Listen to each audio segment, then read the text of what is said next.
Well, welcome to the Dad Nation podcast, where men go from good to great in their life and love. Listen, now more than ever, our world needs strong, courageous, and compassionate men, because we believe that when the dad gets better, the whole family wins.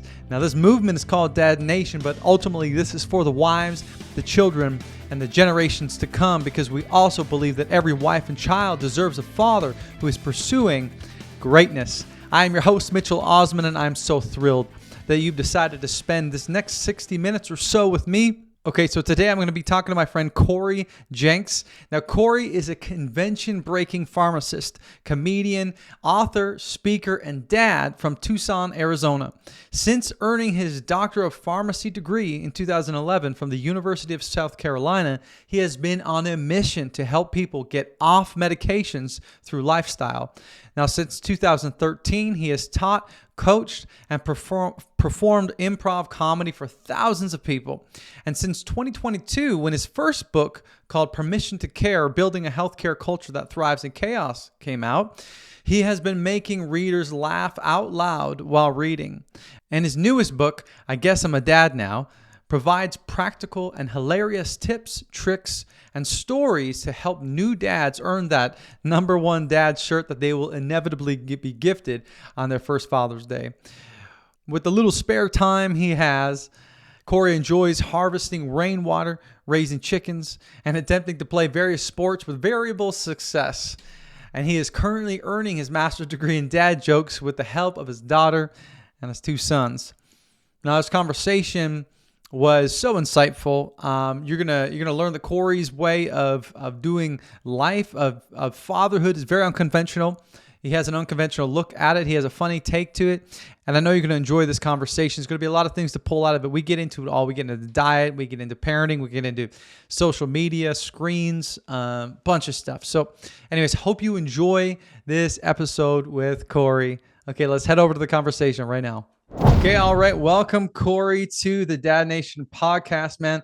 I'm looking forward to having this conversation with you. As I introduced you a little bit in your bio, you are a pharmacist, author, man. You do a bunch of different things, but what drew my attention to you was this idea of unconventional fatherhood. And in a time of a crazy world we're living in, I love the idea of being a little bit unconventional, going a little bit against the grain, and maybe you might even say weird these days compared to what is normal in our world. So you released a book, which we're going to talk about, and Sure. so the book is called "So I Guess I'm a Dad Now," a humorous handbook for dads who don't want to suck. And Yeah. man, I don't know about you, but I don't want to suck. I spend a lot of my time just not trying to suck. Yeah. So Cory, I'd love to just introduce you, because a lot of my listeners probably haven't heard of you yet. Mhm. So would you just take a few moments and just introduce yourself to us? Do you have a family, all that kind of stuff, and then we'll get into your book and some other things. Yeah, I have no kids and I wrote a book about fatherhood. Just kidding. All right. So, yeah, I'm a dad of 3. As we recorded this in 2024, I got a 6, 4, and 1-year-old. My training in my day job as a pharmacist, I've been doing that since 2011. Since 2013, I've been a practicing improv comedian. So, comedy is a big part of my life. Health and fitness is a big part of it. And so I've written a couple of books. The dad book's my second book. My first one's called Permission to Care, and it's an application of comedy to healthcare to try to sort of make healthcare suck. I'm all about sucking less. So it's about how to make healthcare suck less. And then I speak professionally as well, talking to healthcare organizations and businesses and fatherhood groups about this sort of unconventional life. Because when I tell people that I'm a pharmacist and a comedian, they are very confused, because those two things usually do not go together. And I have to be honest and say, no, it is not. But I would say that my big thing is breaking conventions. We can hold on to the tradition, sort of the foundation of what makes the world work. But I would say conventional wisdom or conventions are sort of things that get caught up in the culture, and as things go, we don't really think about them. We just do without thinking. And if you take a step back and look around, we got a lot to work on as fathers and healthcare, wherever you want to go with this conversation. But I think we're going to stick to fatherhood. But yeah, that's sort of been my MO. I mean, I grew up in Tucson, Arizona. I went to college in South Carolina, across the country, which didn't make any sense on paper, but was the absolute best move I made, aside from my terrible student loans. But I've just found that every step in life where I've taken a sort of less than normal approach have led to the bigger life. So here we are now talking on this podcast. So all those unconventional choices have led us to this moment right now. I love it. I love it, man. So, when we talk about being unconventional, so let's just unpack that a little bit because I mean, after all, you did write the book on it. So, Yeah. tell me a little bit about, in your experience as a dad, as a man, as a husband, all those different things. Hmm. And even just in your fitness and in your Yeah. career and all those things. What are some ways that you think are just really helpful for us as men to be unconventional? I would say that from the moment my first kid was born, conventional wisdom, everything I saw in media was the baby comes out, the angels sing, the harps play, and there's this giant moment you have with this newborn. And the reality is this like baby goes into your arms. For me, I remember whispering something like smart to his ear, like he's gonna remember that. But it was, a moment for me. And immediately he's like starts crying and latches onto my wife's boob. And that was like basically a year of him being latched onto mom. So you have this idea that I'm gonna have this emotional connection with my kid. And the reality is it's kind of the mom show as I write about in my book for like the first year. So men, I don't know. My approach, I felt very guilty that this kid was sucking literally the life out of my wife. So my wife has not made dinner in 6 years. So it was really a matter of like, what can I do? And I think that men are often like, well, if you're the working person of the house, like I'm in charge of that. The wife does the chores and this and the cooking. And it's like, there's no way my wife is going to be able to handle all of that. Mm-hmm. So I'm going to do everything else I can. I'm going to do the chores, the cooking, the cleaning, which she then like corrects because I'm terrible at cleaning, but I'm trying, I give my effort. And so I would say that like, that's the first thing is don't be afraid to like go against what the traditional role of the man is and just figure out what does your household need? What does your wife need? What does the mom of that baby need if we're dad here? So, and don't be afraid to look like a little silly or sound silly. Like I'm proud of the fact that, even when I go out of town to travel, there is a dinner in the crock pot when I leave. So that Mm-hmm. there's just one less barrier to getting life done with my wife. Mm-hmm. Like that's one aspect. Another is I'm a part-time pharmacist. So I cut my hours 2 years ago to part-time so I could spend more time with my kids when they're in that young phase, helping raise them. Like they're in daycare part of the time, they're at home part of the time. Like today, we're recorded, it's a Thursday. I don't work. I'm home with two of my three kids who aren't at school. It's awesome. Sometimes it's like maddening, but and my wife's the breadwinner. She makes more money than me until I sell more of these books, and then I will be, I will be back on as the baconator. But for now, she brings some of the most bacon. So, and The I guess Baconator. I love. the baconator, yeah, she loves. Is I that mean, your like? Is that your alter ego, the Baconator? that's my wife's right now. She's she's the one that brings it home. So, I guess like I think men have egos, and something that improv comedy has taught me on stage, working as a team, trying to get people to laugh, is to really kill your ego and do what is the service of if I'm in a comedy show, the crowd, the team. If I'm in my role as a pharmacist, what's in the service of the patient, and when I'm in my household, what's in the service of the family, even if it's not the traditional conventional thing you need to do. Mm. Well, it's interesting. You talk about how men, yeah, unconventional. How you were saying some ways, cooking, cleaning, doing all those different things, and I think I talk a lot about how it's a man's responsibility to provide, and I don't always. I think a lot of men get that wrong because they just Mhm. think, well, I'm going to win the bread or I'm going to be the baconator, Yeah, and make the money. that's it, If you right? Just translating as you're listening, this means making the money. So, yeah, but it's so much bigger than that. I mean, you need to provide for your children Mhm. emotionally, Yeah. in things around the house. You're providing for your family, and if that means putting some stuff in a crock pot, or if that means folding clothes or sitting Mhm. with your kids and I agree 100%, man. Yeah. I do think that there are some really great principles that we can extract from generations past, but I also think that a lot of people are still working with an outdated model Mhm. of like masculinity and what it looks like to be a man in the home. And so I love this sort of hybrid approach, Mhm. and I think that's kind of what I hear you talking about. Yeah, and I think that as you say, yeah, providing can mean money. It could be the emotional support. And here's the deal: if you're stressed to the max in your job, like makes your life miserable, and you come home and you make $1 million a year, but you take it out on your family in forms of like emotional neglect or verbal or physical abuse, God forbid you do that, like it's not worth the cost. That's a Hmm. question that my wife and I talk about a lot is like, is this worth the cost? Like, is the money we make working more worth the cost of like because she said as soon as I cut my hair, she's like, "You're way happier," and I'm like, "I agree." Uh, so, and that translates to kids who feel comfortable and being vulnerable around you, who will share their feelings, who want to be around you. And again, the kids wanting to be around you. This is something my wife and I have found. Like it just varies by the season and what they're doing, what they're Mm, into.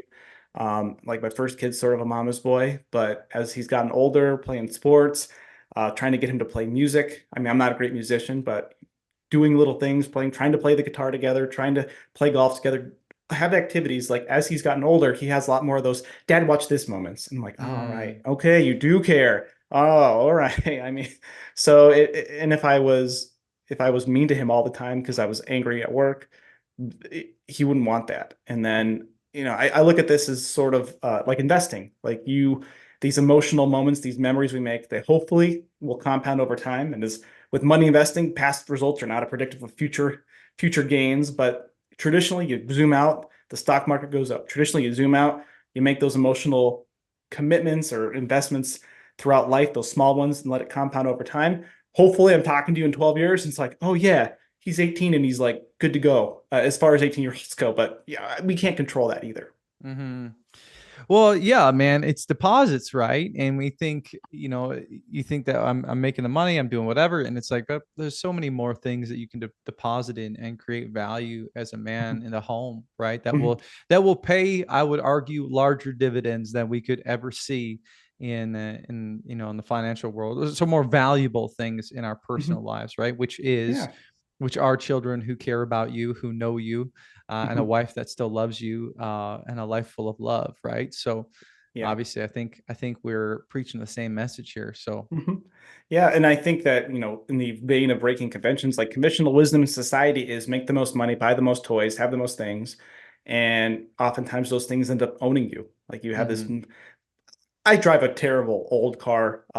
It will be dead soon, but I don't have a payment on it, so I don't have to go to work to pay for the car to take me to the job I don't like. So like so many people get caught in those traps of life. If you start making more money, you have lifestyle inflation. You think your kids want these toys, these things, and as I kind of discuss in my book, like you can get your kid a toy, and in 2 weeks they want the next toy, and they're just like it. We're just like adults. Like we see the Mm, shiny thing, we get it, we think we're going to be happy, and then we start getting on that treadmill, moving to the next thing when in reality, the only thing that matters to me, I mean, you need shelter, you need the basic necessities of life on Maslow's hierarchy. Unfortunate to have climbed that to want a little, want that personal satisfaction in what I do with my career. You have those bases covered, like they're good. We have the time together, like we literally the kids.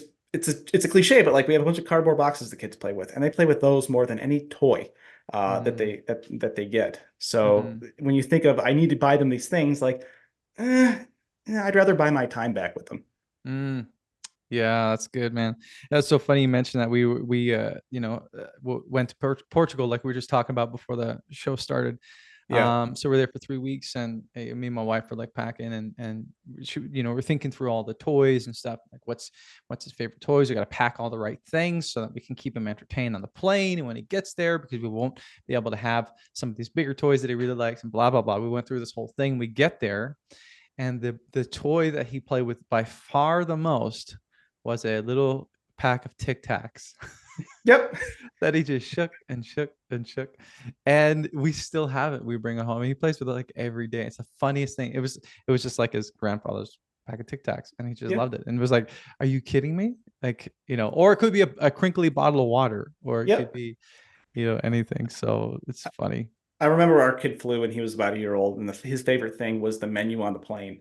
Like he's just Mm. like looking at it. We would read it to him. He thought it was the funniest thing, and it's like Mhm. great.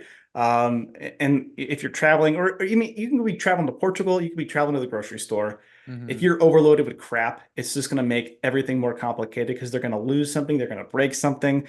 They'll start crying about not having the thing. But if you have like one or two go-to things and then play with whatever's there, like they'll be fine. Somehow human kids got by for thousands of years without Fisher Price like bombarding them with stuff that like beeps and makes noise and rattles like Tic Tacs, boom, good to go. You don't even have to replace the batteries on that. That's amazing, right? It's like, Batteryless Tic yeah. Tacs. Also I great hope, for the stomach. yeah, I hope there's batteryless Tic Tacs. Holy cow, that would be a big problem. Yeah, another big hit was the safety manual. on the plate. Yep. That was a big hit. Exactly. So Hmm. similar to the menu. So Yeah. apparently our kids have similar tastes. So Yeah. let's talk about a little bit because you're talking about in the book about the dad bod, Hmm. mentality and Yeah. what culture says about that. So let's unpack that a little bit. I mean, what is the problem with the dad bod? What as a health professional, Yeah. like chime in here. Well, my day job, I'm steeped in treating type 2 diabetes and obesity. That's my day job, bread and butter. I see 12 to 16 patients a day who are either overweight, have diabetes, or some combination of both. So Hmm. I'm seeing the sickest people at the end, like the tail end consequences of an unhealthy lifestyle. Hmm. And I think that there's sort of this embrace of the air quote dad bod that is like fat. So I'll just say it like it's fat. And we don't have to fat shame. This could be like not even your phenotype. It's like your liver's fat. Okay, I'll call your liver fat. Your liver doesn't have feelings, but it makes you unhealthy. And if you look at mannequins of men, they're like fat.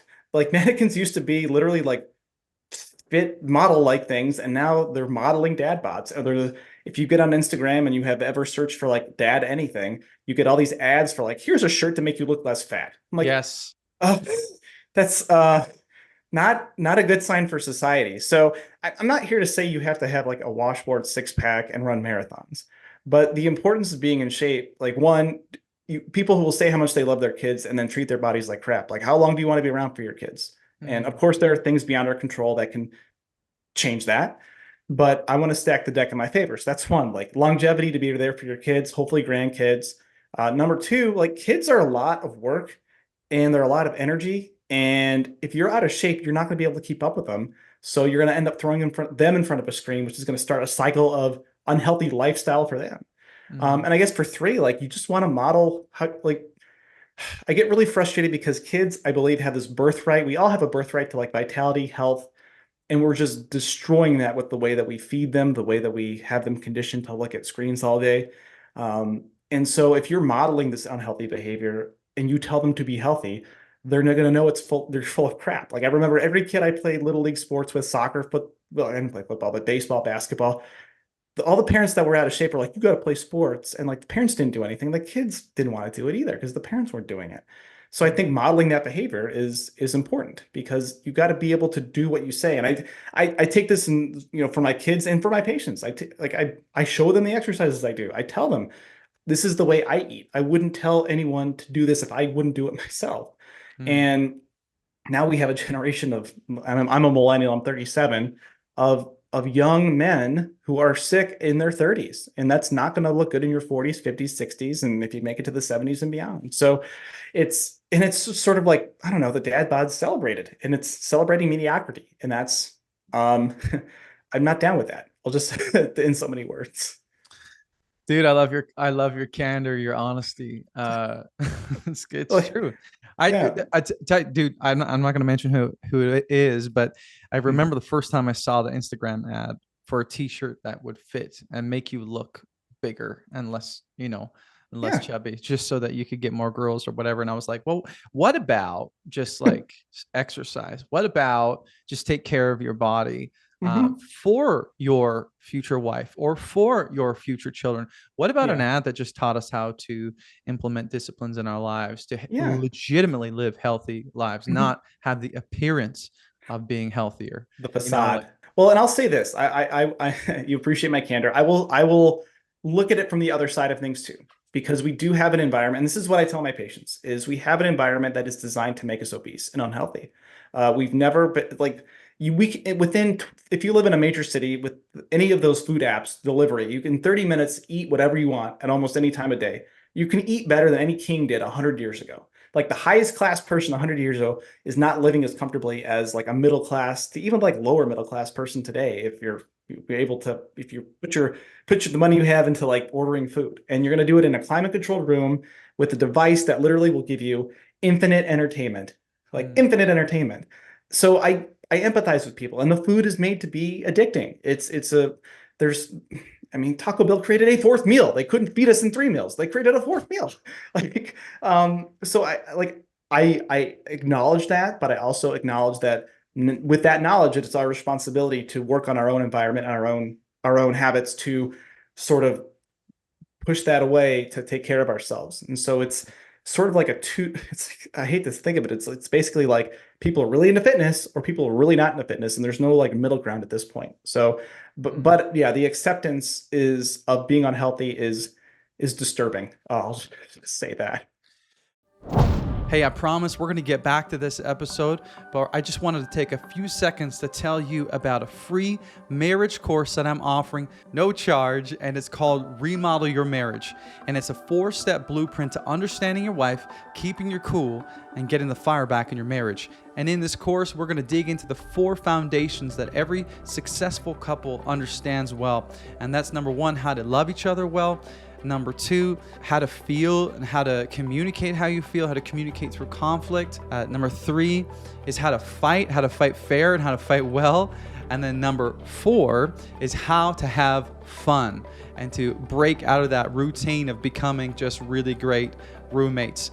And so if you're watching this and maybe you would say that your marriage is feeling a little stale, maybe needs a little remodeling or refreshing, all you need to do is head to dadnationco.com/remodel for that free course for you, my friend. I put a lot of time and energy into it, and I believe that it can help you transform your marriage. I believe in the marriage model. I believe in you and your marriage, my friend. All right, let's get back to the episode. Well, yeah, and we say this often, but your kids are they're gonna do what you do, not do what you say. They're gonna Yeah. grow up, your son's gonna grow up to become, statistically speaking, your son's gonna grow up to become the man that you are. Yeah. Your daughter's gonna grow up to want to find a man who is the man you are right now. And we know this through Mhm. psychological statistics. But so that's why it's, for me, I'm just thinking like, man, everything I'm doing, my kids are going to see. And whether I ever speak a word about what you should do, they're just going to see by the choices I make. Right. Mhm. I think it Yeah. was, And go ahead. no, no, please. You Well, I can. think it was Lane Norton was talking about the complexity of the situation with our diet and our food and the accessibility of everything, and he was comparing it to an addict, for example. And he said, well, somebody he was talking about addiction and how it's on a spectrum, Mhm. and saying like, well, you think about an addict, a drug addict, if it's cocaine or whatever, um, you can still live without cocaine, like, and Mhm. it's not that easy to find. But Mhm.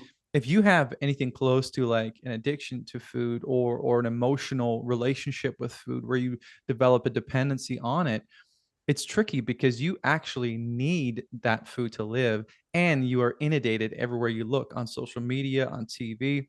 Yeah. And so it's like a food addict. It's like telling an alcoholic, well, we don't want you to drink, but you do have to sit in a bar 3 times a day, and you do have to have 1 or 2 or 3 beers per day to live, but don't be an addict. You got to be, you know Mhm. what I mean? It's like, well, Yeah. that's highly complex, right? So Yeah. I say that to Yeah. say I agree with you, man. There's certainly nuance to this, and it's Mhm. challenging, but it's doable, right? It's doable. I think, yeah. And to that end, I mean, you mentioned my father's a PE teacher. He's 70. He's active. He grew up playing racquetball, golf, and sports. He played college sports. I did not inherit his athleticism, but I tried. And so I just emulated what my dad did. And then like with our kids, we don't say like we are very careful because there's 2 spectrums, right? You can give them a like food, um, gosh, like an eating disorder by being like, you never have sugar. Ah! It's so bad. And versus like, eat whatever you want. It's all fine. Hmm. But it's complex. And I think that what we've tried to model is, and this is, I stole this from Jocko Willink, retired Navy SEAL, awesome podcast, series of great kids books, The Way of the Warrior Kid. They talk about strong foods and weak foods. And so we say, these foods you eat will make you stronger. These foods you eat won't make you stronger. And we'll eat some of the weak foods sometimes, but we're going to try to eat more strong foods than not. And like our approach, like if you read my book, is like the first 2 years we were hyper strict. Like our grandparents were pissed. They're like, we just want to get an ice cream. Like, tell me the best ice cream you had when you were 2. You can't. And it's less about the sugar they're getting, like affecting their metabolic health. It's the wiring of their taste buds in their brain. And Hmm. so we were very strict within like the first year, 2 years, 3 years. And as they've gotten older, gone to school, like we just didn't want to put a lot of energy into it. But like they're pretty good about like they'll have a treat and then they'll stop. Hmm. So like that was our very intentional way of approaching things. And so, I mean, we've gone from dad bod to kid nutrition, but I think it all relates, and it goes back to what Lane says. It's how can we build this environment to give our kids the best chance, to give ourselves the best chance, and that's kind of what we've done. And that like as a dad, you only get so many hills to die on with your kids and what you want them to do, not do. Nutrition was number one with us. So but because my wife's a nurse practitioner who works in the same field as me, like we just see the consequences of this all day long. So that was our hills. For some, it's sleep. For some, it's chores or manners. You pick your hill. You get one or two, or maybe three, because if you try to do everything, you burn yourself out too. So Mm-hmm. yeah. Yeah, man. Let's unpack that a little bit because I think there's a lot of young dads who follow me and listen to the show, Mhm, and there is a lot of pressure when it comes to how to introduce foods to your kids, how to I mean, and then the opposite end of like a lot of pressure to like just give them whatever they want, and and mhm. so in the context of unconventionality, is that a word? Yeah. Anyways, Yeah. in the Poetic context of license, man. You say whatever you want. in the context of being unconventional when it comes to raising our children with great nutrition and teaching them great disciplines when it comes to food and Mhm, balance and all that stuff, why don't you tell us a little bit for any of these young dads with kids who are like younger, 2, 3, 4 years old, like mhm, what is a healthy, sustainable way to teach our kids the value of nutrition mhm. and how to introduce foods to them and things like that. Yeah, well, with the caveat that I am not a nutritionist, so that actually might help. I don't know. This is breaking the mold here, but I think number one, model it yourself. If you don't eat healthy and if you don't eat your vegetables and you try to tell your kids to do it, they'll see right through you. So you got to model. Number one. Number two, like our approach is generally with each meal we try to give them a healthy dose of protein to keep them full, give them the vegetables, the fiber to keep them full, and then like carb wise, like we don't do a lot of refined processed carbs or sugars. So we'll do potatoes, sweet potatoes, quinoa, couscous, that type of thing. They'll get bread occasionally when like they go to the grandparents' house and stuff. Like my wife and I just don't eat a lot of bread, so they're not going to get it. And if we do, we'll try to get something that's not totally chock full of chemicals. As far as like a pre-bedtime after dinner treat, like for sweets, we use fruit. Like our kids go through an insane, depressing amount of blueberries frozen from Costco. Like I'll go and buy 5 3-pound bags. They're like, "Oh my gosh, are you having a party?" I'm like, "No, I have 3 kids under 6." And they're like, "Oh, I'm so sorry for when they're teens." I'm like, "Yeah." So like we'll do that with some yogurt or milk or cottage cheese. So like always try, and then a few times a week when it's like Friday or Saturday, or if they're at like a birthday party and they want to have a cookie or cake or whatever, like great, go have it. But we always start the day with like we're going to start the day with at least one solid, like nutritious meal. And then if they go and they have the junk at a party, they've at least had something in their stomach to sustain them nutritionally. And then we don't make a big deal. Like the big thing I think for us is we don't put a lot of energy into. We're not like, this is sugar, guys. Sugar can make your teeth rot and it can give you diabetes and make you obese. We're like, yeah, sugar is pretty yummy, but we don't eat a lot because it's not going to make you strong. But you can have a cookie, man. Enjoy it. It's fun. Sometimes we do it, and then it's not like this huge deal because I think people assume looking at my wife and they look at our pantry that you must be really strict with your kids on your diet. I'm like, we don't say a lot of strict things. We just don't bring stuff into the house so it doesn't become a battle. And then when they go to like the friend's house or like grandparents, like as they've gotten older, like 4, 5, 6, go have ice cream with grandma and grandpa. It's fun. It's a treat. Like that's great. Like I'll take my kids to ice cream after golfing or something. I want them to associate that fun thing with the activity. But I think that the danger here is that it can start like with the average, like what you're feeding them for breakfast, lunch, dinner, snacks. If you're putting a lot of processed crap in that and you're stacking that on top of like an occasional treat, like it's not the treat that's the problem. It's the constant barrage of like, and process is a vague word, but I think we like packaged food that's made to be hyper palatable. Like that's the problem more so than Mm. the occasional treat. Yeah, no, that I think you're onto something there, man. That's a key concept. There's a couple things that you said that really stuck out to me that I would love to comment on if you don't Please, mind. your Uh, podcast, come on away. I'm a guest, man. can I speak on my podcast? Yeah, please. I think, so a little bit about my background. I don't know how much you know about me, but I used to be about 50 pounds overweight. And Mhm. I went through this pretty big physical transformation. And part of understanding what was going wrong was understanding my emotional relationship with food Yeah. and understanding my environment. And so James Clear, I'm a huge fan of his books. Yeah. Atomic Hmm. Habits is Hmm. a book that I've referenced quite a few times. But he talks about this concept of environment design and how it's important to observe what's in your environment and to create environments that optimize you for success or towards your goals. So, for example, for me, it was get the crap out of the house, get the Hmm. sugar out of the house, and it was I sort of developed this mantra that's if it's in my house, it's in my mouth. And Yeah. so when Sam would cook, when she would bake, my wife, when she would bake cookies, I'd be like, okay, you just made 2 dozen. We're gonna give like, 80% of those to our neighbors and friends, and I'm gonna have two of your, and that's just gonna be what it is. And Mhm. you have to just give it away because if Yeah. not, I'm gonna eat like 10 of them tonight. And Hmm. so part of it was me understanding, just designing my environment to help get control over those cravings. And I think we see this a lot with kids. It's like parents have treats and snacks everywhere, and then Yeah. they're frustrated because they're fighting with their kids not to eat, all these sugary things.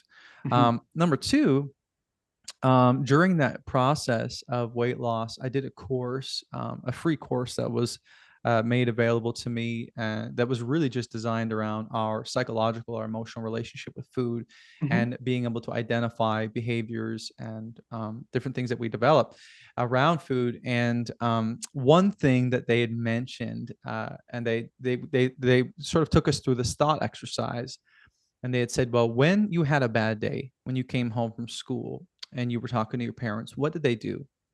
Did they give you a cookie to make you feel better? Did they take you for ice cream to make you feel better? Was there an immediate sweet treat associated with a negative feeling? And at any point in your life. And it was very interesting, man, because I think that sometimes can be a mistake. So that was my situation. I would come Yeah. home from school, had a hard day, I was, bullied, whatever. It's like, oh, we'll have some cookies, feel better. And now, and I carry that into adulthood. And Hmm. so I'm cautious, and when I talk with men about these things when they're concerned, that's one of my thoughts. And one of the things I share is be careful. Like, let's celebrate the treats, let's celebrate the great things. And after sports, yeah, it was great, let's go for ice cream. But be careful about when you feed them these highly palpable, great Yeah. mouthfeel. Be careful about when you give that to them, because they can develop this association with, when I feel bad, this is what I do and I feel better. And as an Yeah. adult, that will not that will not serve you well, right? Right. 'Cause you're coming home and you're like, well, I had a bad day at work, so I'm going to crush, a baconator, Yeah. right? Yeah, that's what I talk to my patients about is make the decision in the grocery store, not the house. And I mean, I believe willpower really isn't real because if you've had a bad day and you have a salad or a chocolate cake in your fridge, you're going to eat the chocolate cake because it's going to make you feel better. And I mean, Mm, it's funny. Like my wife and I, we're in shape, but we'll have moments where like I'm going to eat some feelings right now. I'm acknowledging that, and that is like as long as like we are able to like do that and move on. yeah, But I think that as a father, yeah, as you say, be careful with your kids. Like even yesterday, so was our kid's first day of first grade, and I picked him up, and it was an early out day. We went to the store, we had to pick something up at the Walmart, and we got some groceries. And I was like, first day of first grade, let's get a couple of things that to celebrate. And we got some popsicles, these Yasso yogurt bars, which are great, and then some Magic Spoon cereal. So even when we get a treat, it's sort of like less bad. I don't think it's health food, but it's less bad. yeah, And he's like, I want to have the cereal. Great. Can I have a popsicle too? No, we're not going to stack that. And then we've been watching the Olympics, so we can get into screens here in a bit if you want. And he's like, I want to sit and eat my cereal and watch the Olympics. And I was just like, no, we're not going to stack these pleasurable things together because at some point, cereal and TV isn't going to be enough. And we're going to need to add like something to the cereal, or we're going to have to do this. And so, I mean, I might sound like a crazy person, but in the sort of like pleasure dopamine world, I just told my wife, I'm like, listen, I know you told him yes, but we can't go down this road of where he's sitting there munching and watching TV because that's 95% of my patients are like, well, after dinner, I have to watch my popcorn when I have my TV. It's like, okay, we do not want to have this. Like once a week, we do movie and pizza.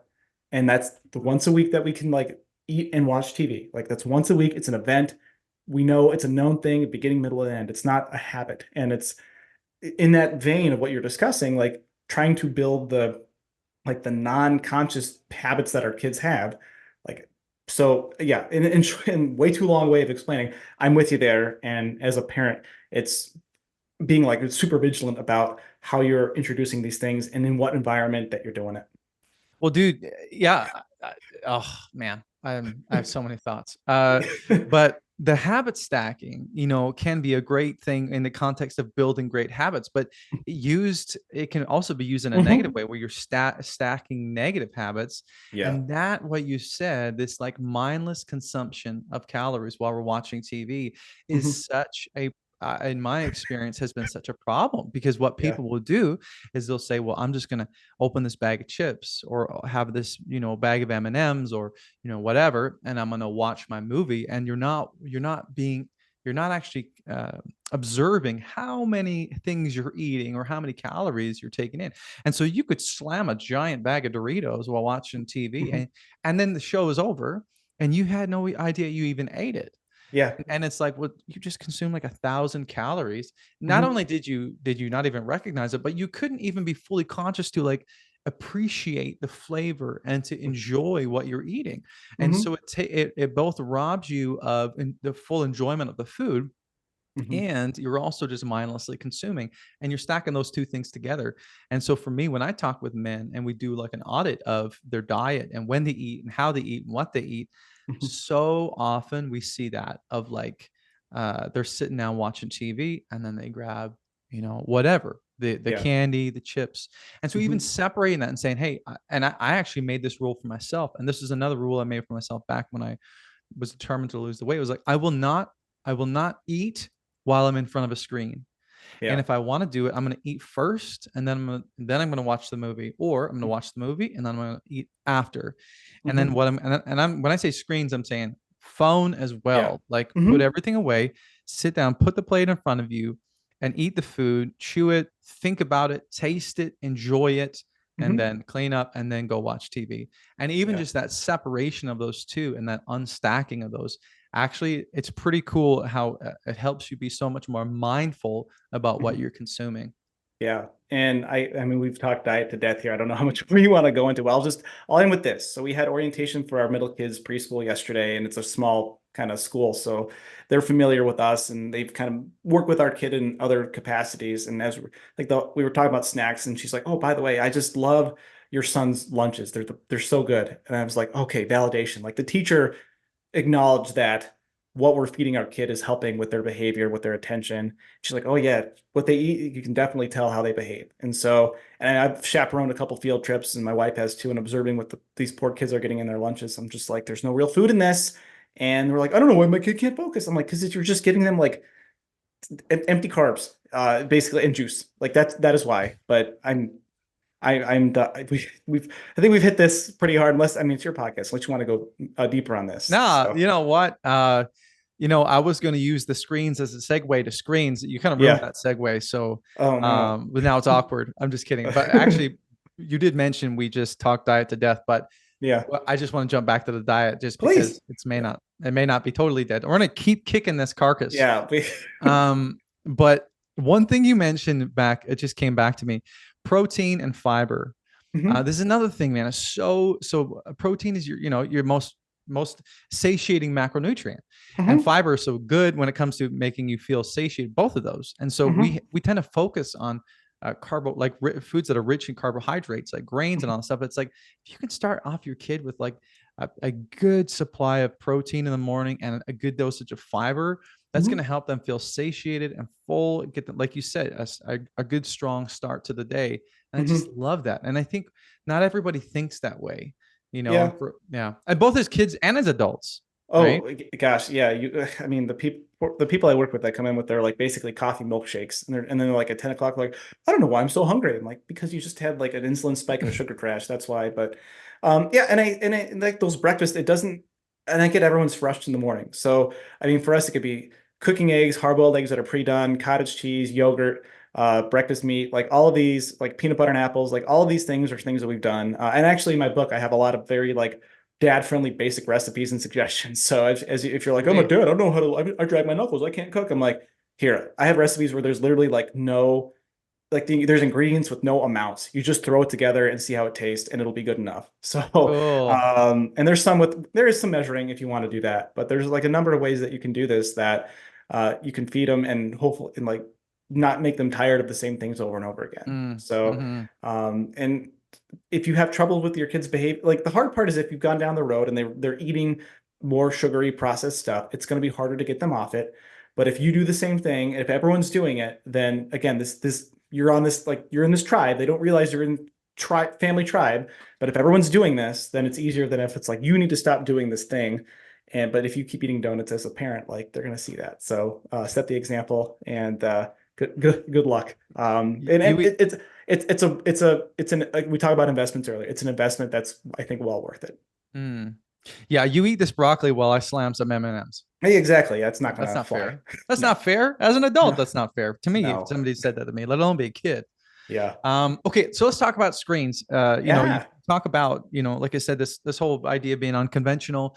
Hmm. My wife and I are having this conversation a lot. Hmm. And it's funny when you get kids, you start thinking about your own habits and your own disciplines.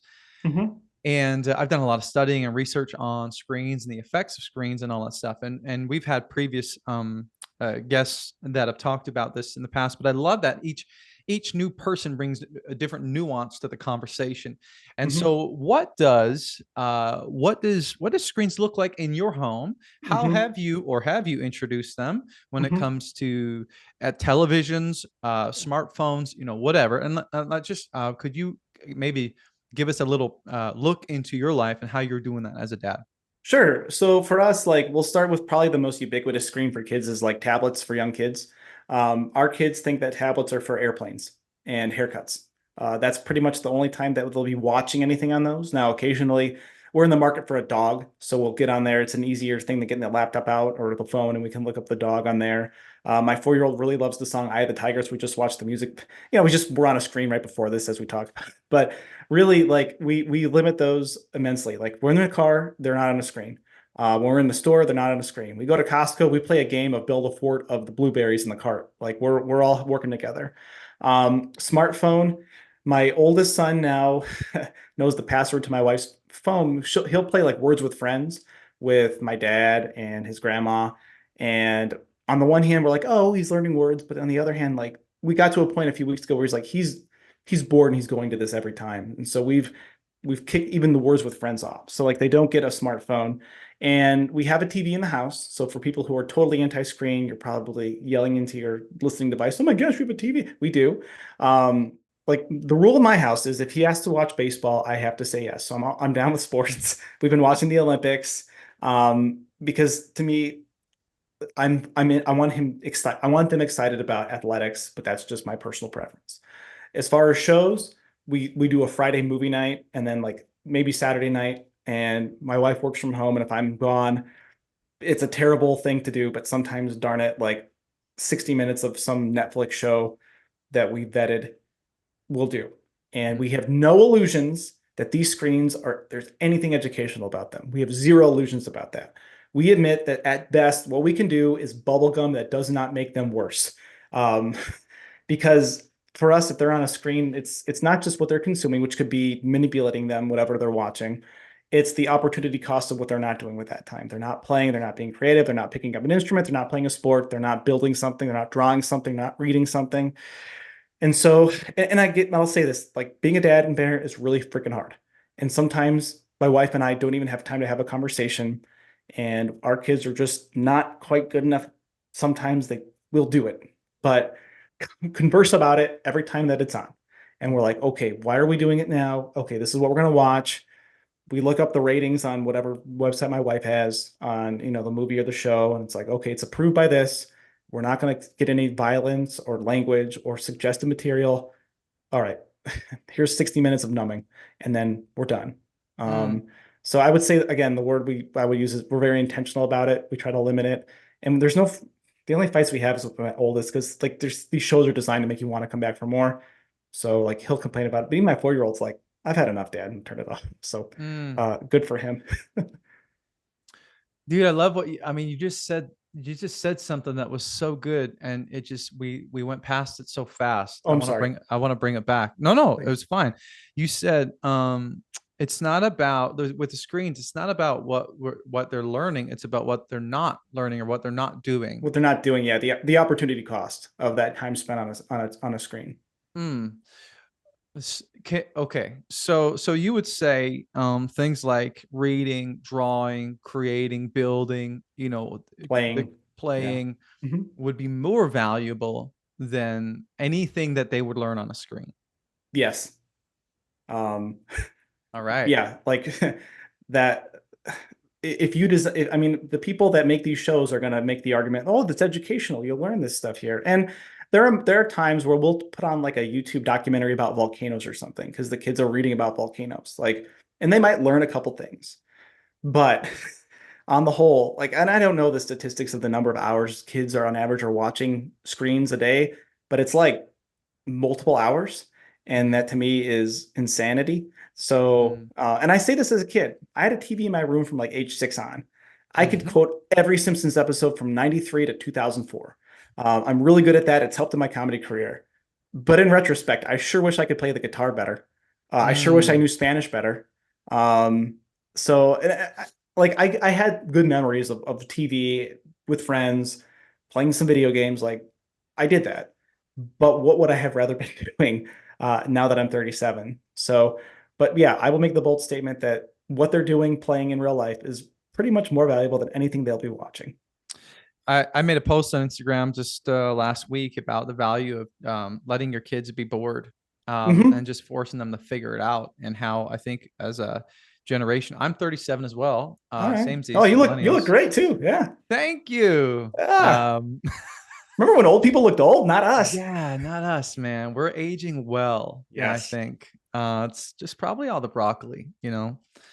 Um, so I was thinking about this, and I thought, when I was a kid and I got bored, my mom would just say, "Well, I guess you better figure it out." And she she wouldn't even give me any prompts, man. She's like, "Get outside, like I don't Hmm. care, get dirty, do something." Hmm. And I remember, bro, like I would have like a mud puddle and some dirt, and I'd find some sticks, and I'd have like a couple toy cars. And I remember my imagination just going wild thinking about, you Hmm. know what I mean? Just and I loved this idea of like what would happen in my creativity and in my imagination. And I feel as though the more time we put screens in front of our kids, the shows and the games are doing the imaginating for them, and they're Hmm. losing that ability to become imaginative and develop and strengthening that muscle and Hmm. becoming more creative, because that space is being filled by producers of these shows rather than them being out in nature and wherever. Hmm. Would you Yeah. agree with that? Yeah, our oldest will say I'm bored, and we're like, good. We'll literally see the same thing. Like, all right, well, you have a room with toys, and all you do is ask for more toys. But apparently, if we buy you toys, you won't want to play with them. So go figure it. Like as your mom would say, figure it out. Yeah. And I find it ironic that we have baby Einstein, yet Einstein did not have baby Einstein, and he somehow figured out E equals MC squared.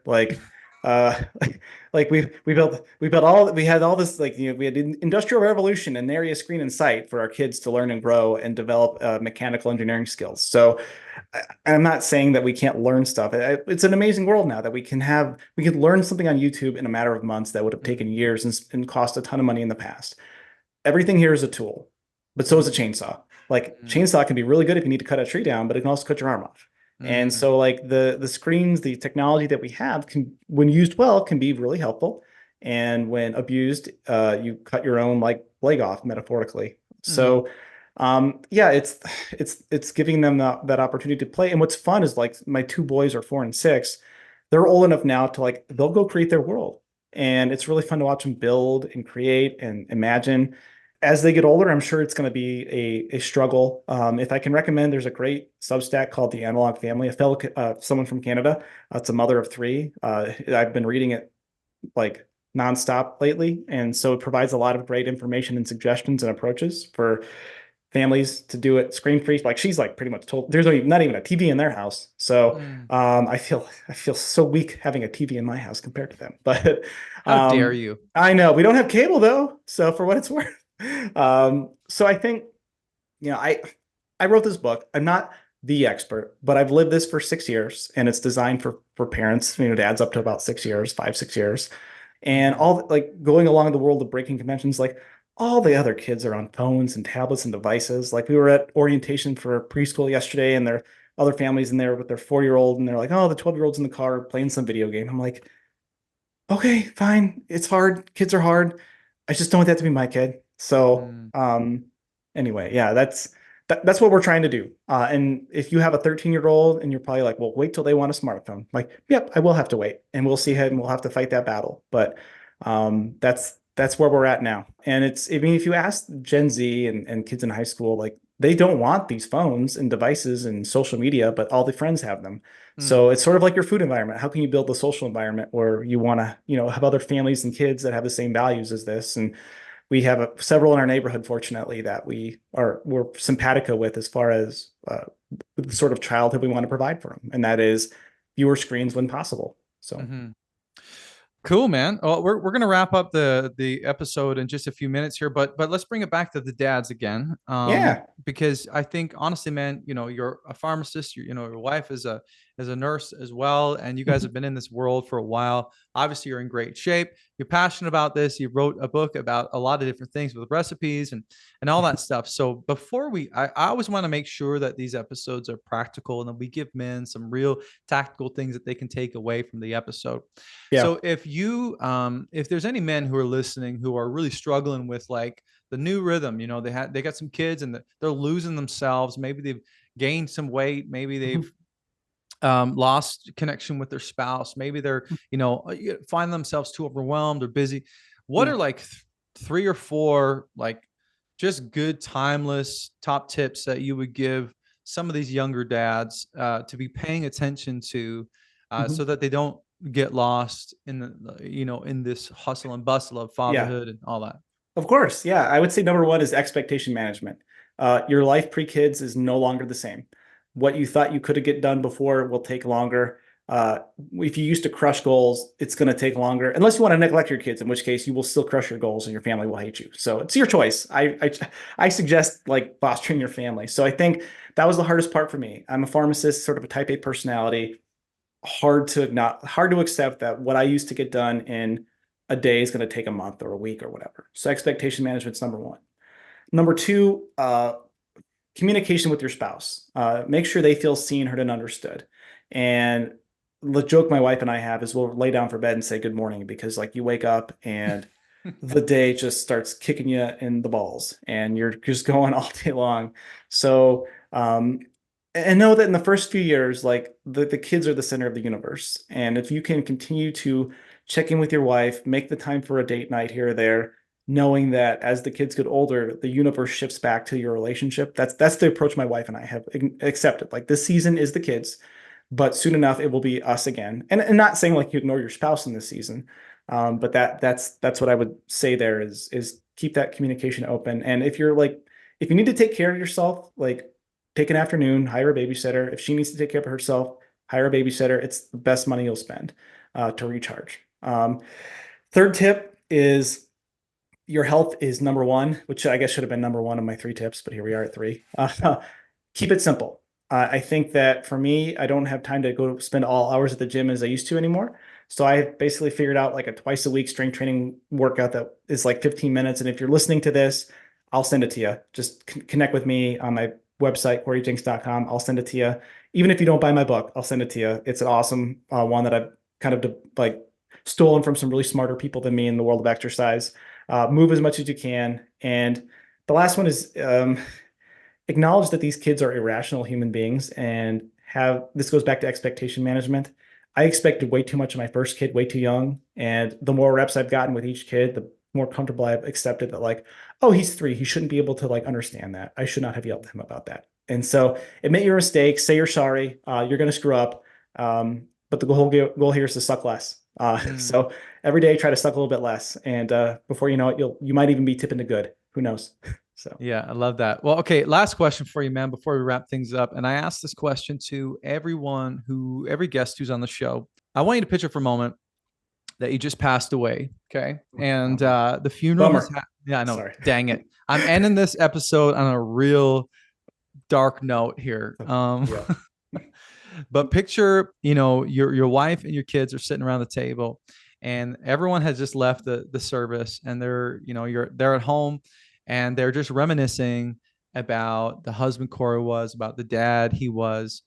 and they're just talking about the life that you lived, and you're able to have this sort of out of body experience where you're able to kind of like listen into the room and hear what your children are saying about you.